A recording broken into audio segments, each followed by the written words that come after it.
Hello guys, আসসালামু আলাইকুম। তো আপনাদের মধ্যে অনেক ভাই জানিয়েছেন যে ভাই এর মধ্যে কল যায় না বা আমাদের মধ্যেও কল আসে না, কল দিতে গেলেই এ ধরনের লেখা শো করে, তবে এসএমএস ভয়েস সবকিছুই যায়, তবে কল দিতে গেলেই এ ধরনের লেখাটি শো করে। আসলে প্রবলেমটা কেন হয়?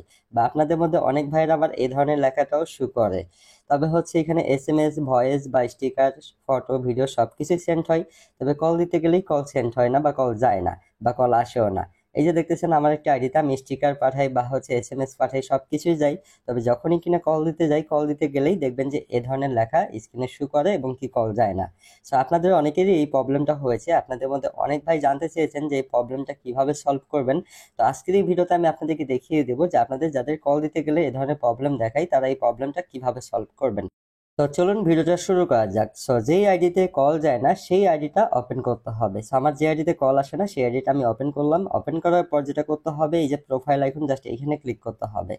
ক্লিক করার পর এখানে দেখবেন সিকিউরিটি অ্যান্ড প্রাইভেসি, জাস্ট এখানে ক্লিক করতে হবে। এখানে ক্লিক করার পর একটু উপরের দিকে স্ক্রল করে নিচের দিকে আসতে হবে। নিচের দিকে আসার পর এখানে দেখবেন কল নামে একটা সেটিং পেয়ে যাবেন, এখানে ক্লিক করতে হবে। এখানে ক্লিক করার পর এখানে দেখবেন যদি নো বডি থাকে তাহলে এভরিওয়ানটি সিলেক্ট করতে হবে। এভরিওয়ান সিলেক্ট করার পর এখন আমি ব্যাকে এসে আপনাদেরকে প্রমাণ সহ দেখিয়ে দিব। একটু আগে দেখুন কল দিলাম, কল যায় নাই। এখন দেখুন কল দেওয়ার সাথে সাথেই কিন্তু সেই আইডিতে কল চলে গিয়েছে। ঠিক আছে, সেই প্রবলেমটা সলভ হয়ে গিয়েছে। তারপরেও যদি আপনাদের কোনো বন্ধুরা বলে যে আপনাদেরকে হচ্ছে এই মুহূর্তে কল আসে না, তাহলে আপনারা যেটা করবেন সেই বন্ধুর আইডিতে ক্লিক করবেন। ঠিক আছে, যদি কোনো বন্ধু আপনাকে বলে যে ভাই এখনো কল যায় না, তাহলে সেই বন্ধু আইডিতে ক্লিক করবেন।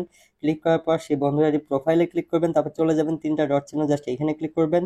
এইখানে ক্লিক করার পর একটু নিচের দিকে দেখবেন যে পারমিশন নামে একটা সেটিং পেয়ে যাবেন, এখানে ক্লিক করবেন। তারপর সবার উপরের দিকে দেখবেন যে কল মি নামে একটা সেটিং পেয়ে যাবেন।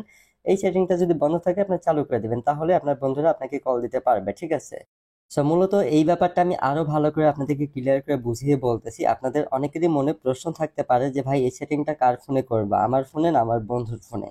সো মূলত ধরুন আপনি আপনার বন্ধুকে কল দিতেছেন, আপনার বন্ধুর কাছে কল যাইতেছে না বা আপনার বন্ধুর ইমোতে কল যাইতেছে না, তখন আপনার সেই বন্ধুকে বলবেন যে তার ইমো থেকে এই সেটিং গুলো ওপেন করতে, তাহলেই আপনাকে কল মানে আপনি কল দিতে পারবেন তাকে।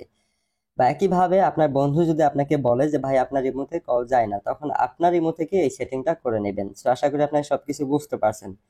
যদি আপনি আপনার কোনো বন্ধুকে কল দিতে গেলে এ ধরনের প্রবলেম দেখেন, তাহলে আপনার সেই বন্ধুকে বলবেন তার ইমো থেকে সেটিং গুলো করতে। বা আপনার বন্ধু যদি আপনাকে বলে যে আপনার ইমোতে কল যায় না, তাহলে আপনার ফোন থেকে এই সেটিংটা করবেন। তাহলেই আপনার বন্ধু বা আপনি দুজনেই কল দিতে পারবেন। সো আশা করি আপনার সবকিছু বুঝতে পারছেন। সো এই ছিল আজকের ভিডিওটি যদি আপনাদের কাছে ভালো লেগে থাকে বা আপনাদের যদি ভিডিওটা একটু উপকারে এসে থাকে, তাহলে অবশ্যই ভিডিওতে একটা লাইক শেয়ার কমেন্ট করে যাবেন। সো সবাই ভালো থাকবেন এবং কি নিজে